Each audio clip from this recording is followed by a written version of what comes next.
বন্ধ করো, আমার ভাইদের উপরে অত্যাচার চালানো হচ্ছে, বুলেট দিয়ে শুরু হচ্ছে, এটা কখনো স্বাধীন দেশে আপনারা ভাববেন না যে আমরা সিএসসি স্টুডেন্ট দীক্ষা বিজিএস করি নাই, আমরা মিডিয়া তো প্রমোট ডেমোক্রেসি করছি। মিডিয়া যে কি কাজ করতে পারে এটা আমরাও জানি। তো ভাই আমার বোন লতা বাড়িতে মিডিয়া এমনি দেখাইতেছে, কিন্তু বাড়িটা কিন্তু লাগছে, মিডিয়া কিন্তু বাড়িটা দেখাইতেছে না। আপনাদের কাছে আমাদের একটুর আবেদন, আপনার সন্তানও একদিন পড়বো, পড়বে না ভাই?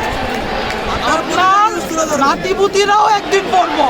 ওই যে নিজের উপর দিয়ে না গেলে তো আপনি বুঝবেন না, যেদিন আপনার উপর দিয়ে চাইবো কত ধানে কত চাল, আমি কে তুই কে?